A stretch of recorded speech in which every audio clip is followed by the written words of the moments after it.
Hi guys, welcome back. The England 31-man World Cup squad is out. I'm going to have a look at it and I really want to know what you guys think of it because there's some interesting choices in here. It's quite young, it's quite inexperienced, and there's some definite bolters in there, more than you would think. Anyway, here we go, straight in. So the hookers are kind of as expected, with Hartley out injured. George is the main man.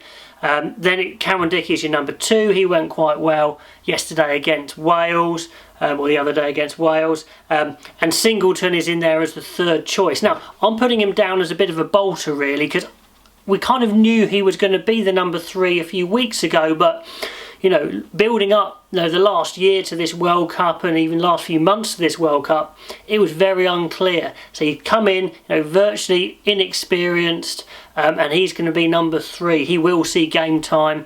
Certainly they're going to have to rotate those guys. There's a lot on Cowan-Dickie as the number 2. He hasn't played a lot of internationals. George is the only guy there who is super experienced. He is good enough, but he's carrying a lot of responsibility. So those are the 3 hookers. Kind of as expected, but I'm classing Singleton as the bolter. As I discussed in my discussion on how to pick a World Cup squad, I would go for 5 props, and they've gone for 5 props, although there is a big guy missing out, quite literally, in Harry Williams. Doesn't make it. So, on the loose head, Mako, Marler and Genge go in, which is great. Marler's a huge boost to this squad. He's got so much experience. I was calling for him to come back out of his retirement or his sabbatical, whatever he was on. He seems fresh. He's in his prime. He's got experience. He really adds to our prop roster there. Sinclair in, as we thought, as our number 1 tight head. But then Cole makes the cut over Williams. I can't see it on performance. During the season, I thought Cole had some very average games. He was decent yesterday, but he's got experience on Williams. And I think if they said we're taking 5 props, we need more experience, I think that's where he's got it. Surely Williams will be the first call up if there's an injury to a prop, which there could well be. But that is tough for him. And I was just thinking they could have easily actually taken 1 less back 3, possibly McConaughey, and taken Williams and 6 props. Anyway, he misses out, surely first on the call-up. In the second row, it was as I kind of expected. All 4 of England's big guns in the second row go. Itoje, Cruz, Laws and Launchbury, which is great. It would be terrible to see any of those 4 miss out. They've been, the top dogs second row wise for England for absolutely ages, pretty much since the last World Cup. We're probably going to be seeing Itoje and Laws covering, flanker covering 6 especially. If they want to bolster their line-out options in the back row, they can use one of those there. So I expect them to play a bit out of position at times, but it's very strong, as expected, all fit, which is great. Hope they get through the warm-ups. So those second rows, brilliant. Now the back row. Your experience, there's only one internationally experienced guy here, and that's Billy Vunipola. He's playing great. Played really great yesterday. He just needs match time to get fit. Hopefully he stays away from any major injuries.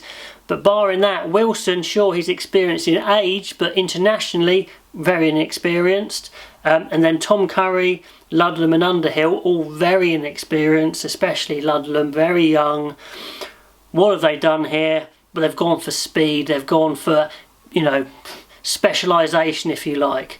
Rob Shaw still playing fine, but Eddie Jones just doesn't feel it. He just doesn't think he's quite got it to win a World Cup. So he's waited and waited and waited, and he's picked the youngsters at the last minute, if you like, because they're good enough in his eyes. Ludlam's coming in there. He looked good yesterday, but crazy inexperienced.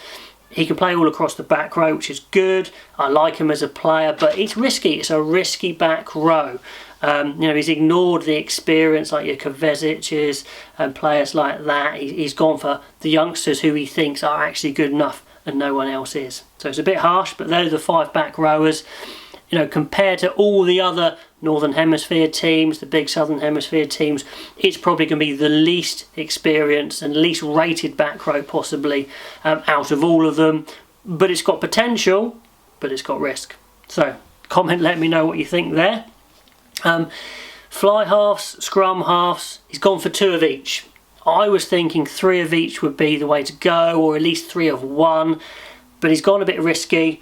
He's gone for 2 scrum halves, Ben Youngs definitely, and he's gone for Willi Heinz instead of Spencer or Kerr. Why? Well, it does make logical sense if you're taking 2. If you're taking 2, they've both got to be starters, and he wants someone similar to Ben Youngs. Wigglesworth is a bit old, so he's brought in Heinz, who's still barely old for a scrum half, who can control a game, or who he thinks is an experienced head, steady head, who can keep the game plan going. Spencer, who I believe is the best scrum half all round in England, doesn't go, and I think it's because Eddie Jones doesn't think he's quite as good at controlling a game. Maybe he's right. It's really sad. I really think they should have taken 3 scrum halves. Spencer is so good. If there's an injury, it would be interesting to see who he calls up. I hope it's Spencer. Spencer's in his absolute pomp at the moment.